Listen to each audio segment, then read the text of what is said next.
In this video, I will be showing you all weapon tree PvE builds and how you can spec up other gears one by one. So the first thing that makes beginner player very confused when starting the Albion Online game is the weapon tree. Why? Because Albion Online has so many options for weapons and gears that it makes hard to choose which weapon to select as a starter, and the game also does not tell you which weapon tree to go. Even as an intermediate player, choosing and crafting your own PvE build is also very time-consuming, and lots of players give up because there is no tutorial to tell you which is the best PvE build in-game.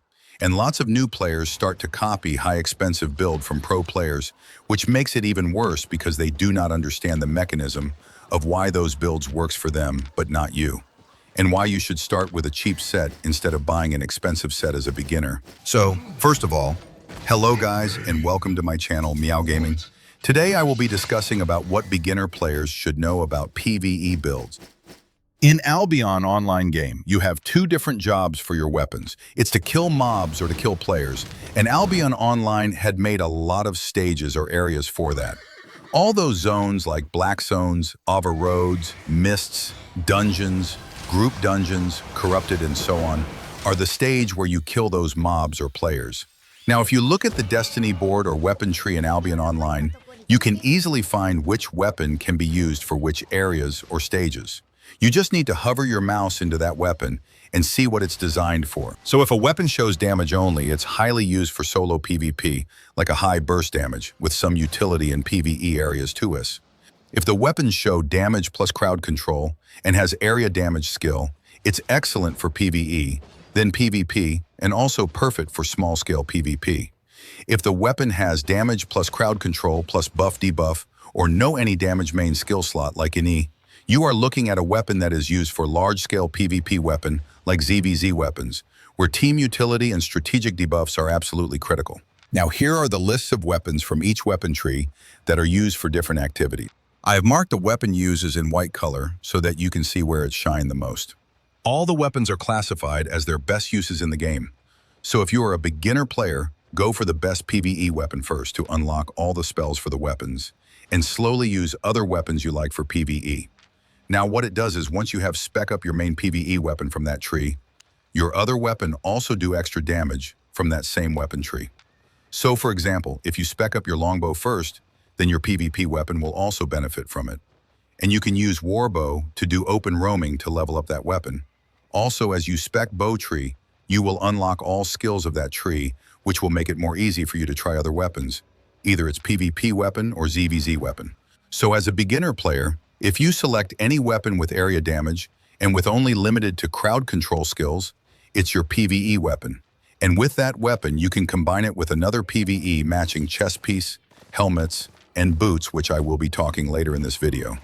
And this is about PvE build crafting, so I will not talk about the PvP build now. Another thing about PvE build is, if you are doing a solo dungeon clear or even clearing mobs in high tier, like tier 7 or tier 8, then you need to wear gears that is one less than those tier level as a beginner. For example, if you are wearing a tier 4.0 PvE gears, you can easily clear tier 4 maps, camps, solo dungeons, and even tier 5 maps with slightly difficulty. Attempting to clear tier 6 maps with tier 4.0 gears will be almost impossible, and even if you are doing it, it's a waste of time.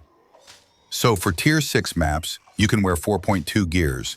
Now the mechanism of the gears in Albion is that 4.0 is count as level 4 gears, and 4.1 gears can be counted as level 5 weapon, tier 4.2 can count it as level 6 weapon, and so on. And if you have 100 spec on everything, the gears will have more IP power, which means high damage, high HP. So if you have high spec, and if you wear a 4.3 gear and go to tier 8 map to clear mobs or dungeons, you can do it. So technically, you don't need a tier 8 expensive weapon to do a tier 8 dungeon. Now you know what types of weapons are PvE weapons or PvP weapons.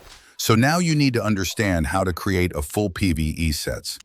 So except plate armors, the only chest piece that mostly used for PvE gears are either leather armors or cloth armors, because we need a high offense for our PvE build, including the area damage.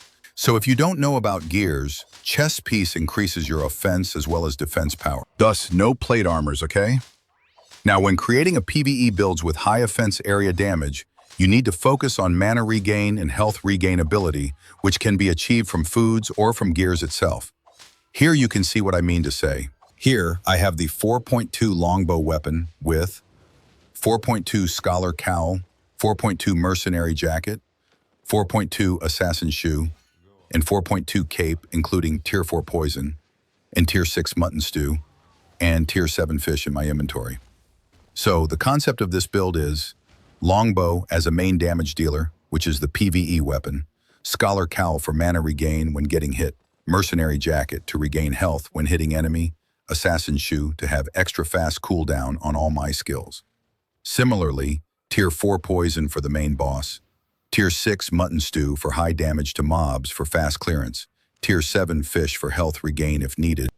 Now you have a balance in mana regain, health regains, cooldown to your skills, and still damage in the weapon to clear dungeons fast.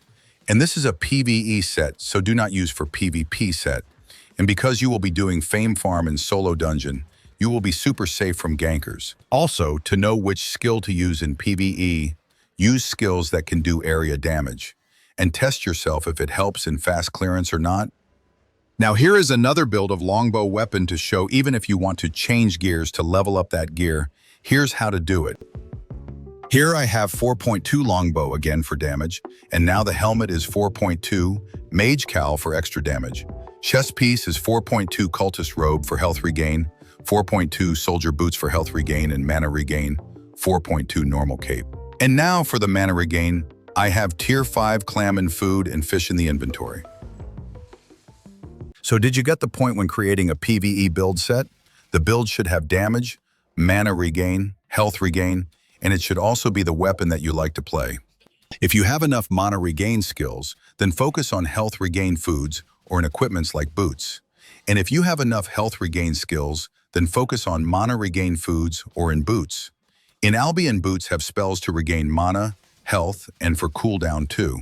Similarly, helmets in Albion have mana regain spells, and chest piece has health regain spells.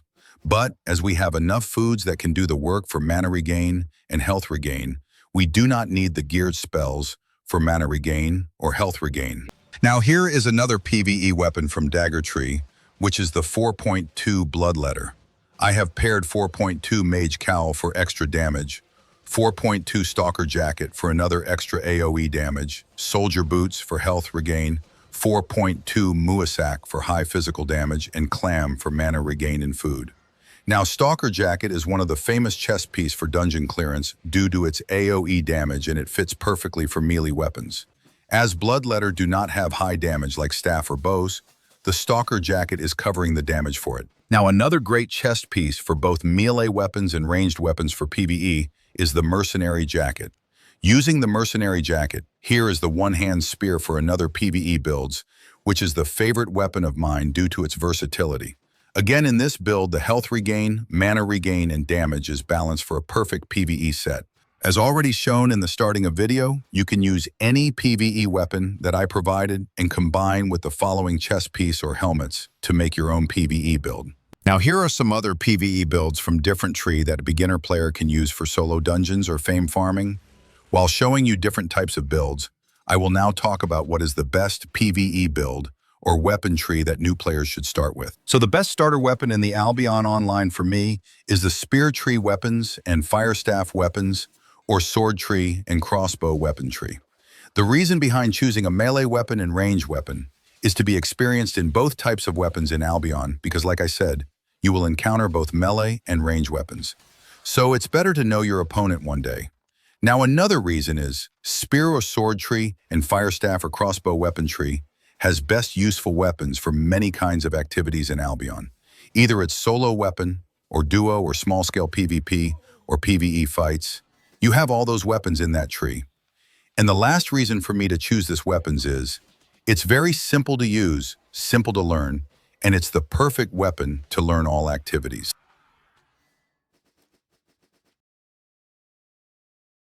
So the question is, where to do PvE contents in Albion Online?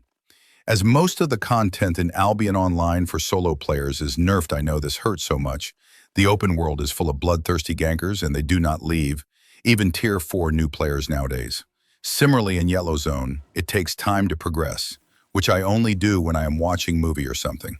So for a little bit of fame, silver, and loots, which can be the best option for PvE, the answer is either Mists or our solo dungeons in Black Zones, which is the safest place in lethal zones for new players to learn basic of games.